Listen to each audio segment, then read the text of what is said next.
Welcome to part 2 of Dr. Carr's pre-Eclipse detox ritual. Part 2 is a simple 4-step ritual for crafting a money/abundance jar using simple ingredients from your pantry. Money jars amplify wealth and worth, which of course doesn't have to be financial. This could be self-wealth, self-worth.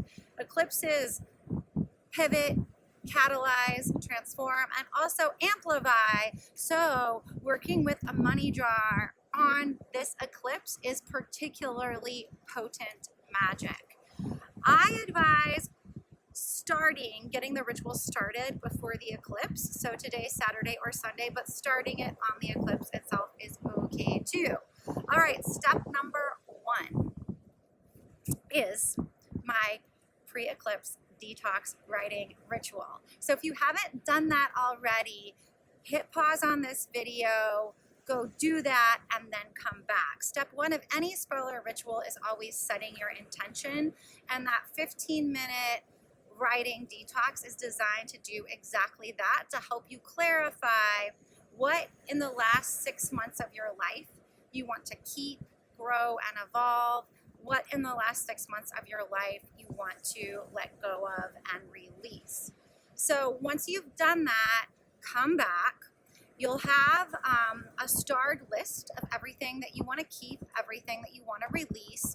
Review that and pick the number 1 thing that you want to grow and evolve, specifically related to wealth and worth in the next 6 months. Then pick the number 1 thing that you want to release that's blocking you from accessing your innate wealth and worth. Again, thinking that we're going to release it, let go of it in the next 6 months. Why 6 months? April 8th is a full solar eclipse in the north, near the North Node. October 2nd is an annual solar eclipse near the South Node. So we're really using those eclipses to pivot, amplify, magnify the work we're doing with the money jar to access our own innate wealth and worth and release that wealth and worth out into the world. All right, so once you've identified number 1 thing you want to grow and evolve, number 1 thing you want to release, write those out as specific yet concise statements in the present tense, as if they were already the status quo. So for example, what I want to let go of and release is this. Well, I boiled it down into this statement. My ego, happiness, and self-worth are free from my former career as a poetry professor, which is a big ask. I worked my ass off for 2 decades for that career. So, and it's really blocking, right, my ability to access my evolving self-wealth and worth.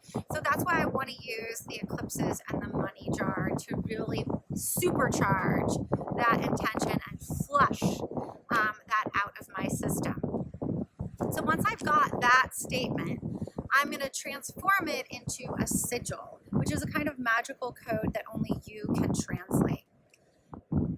First, cross out all the vowels, then cross out any repeated consonants. So you're left with a string of consonants. Mine is M, G, H, P, N, S, L, W, R, T, F, C. I can leave it like that, or I can, get kind of artsy and aesthetic with it and rearrange the letters into a kind of symbol or pictograph. You might think like a tattoo artist does. However you go about it, you're going to write what you want to let go of on a piece of toilet paper, and you're going to write down what you want to grow and evolve on like a long skinny slip of paper, like a scroll that you can roll up.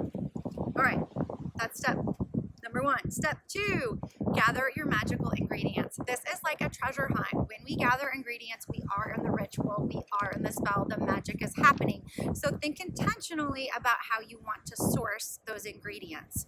You'll need an airtight jar, like a mason jar, some oats or rice, some molasses or honey, 3 cloves, 3 basil leaves, 21 dimes, 2 white candles, and 1 green candle for now, but you will want more green candles. So you might just collect a bunch of them right now. All right, so what are these ingredients for? The oats and the rice will absorb, soak up your intention. The cloves drive away bad energy. The basil has really strong ties to money. And then the honey or molasses is going to sweeten and stabilize. Molasses is really great for this spell because molasses has a kind of stick to it energy. It summons strength for hard work. You know, the kind of work that we're doing over 6 months that's going to really require some sustenance that the molasses provides. And then white is for cleansing. Green is for fertility, growth, newness, abundance, starting over, think spring, etc. All right, step number 3 is to craft your money jar. Start by cleansing the jar itself. I like to do that in the Gulf of Mexico. You might use another natural body of water, your shower, a garden hose. Then dry it. Again, I like to do that naturally, setting the jar out in the moonlight. Once your jar is cleansed and dry, put the slip, roll up that slip of paper with what you want to grow or evolve that's like a scroll. Roll it up like a scroll, put it in the bottom, put the jar on your altar, put the piece of toilet paper next to the jar on your altar.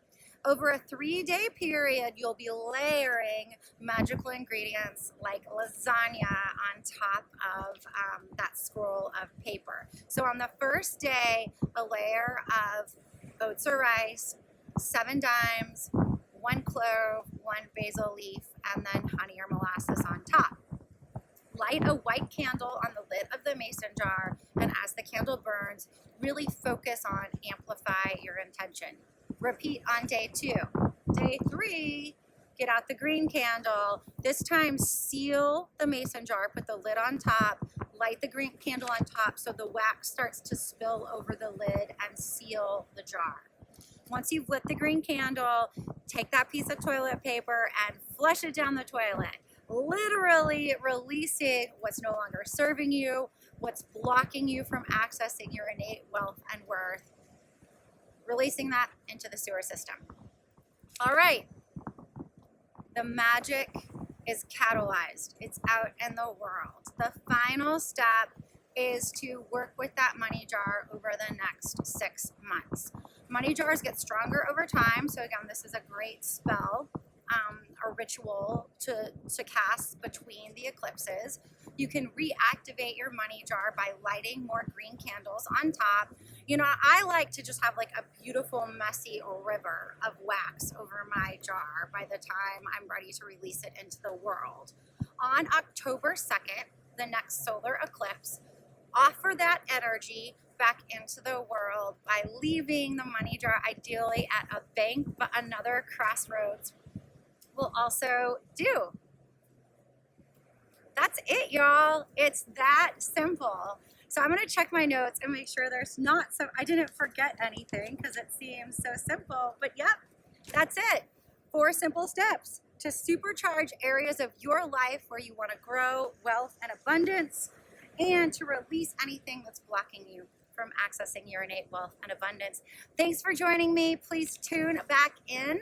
I'm improvising the phases of this pre-eclipse detox ritual as I tune inward and listen to what it is I need to really make the most of the eclipse's power to pivot, catalyze, transform, amplify, etc. So I will come up with more phases to this pre-detox ritual over the next few days. Until next time.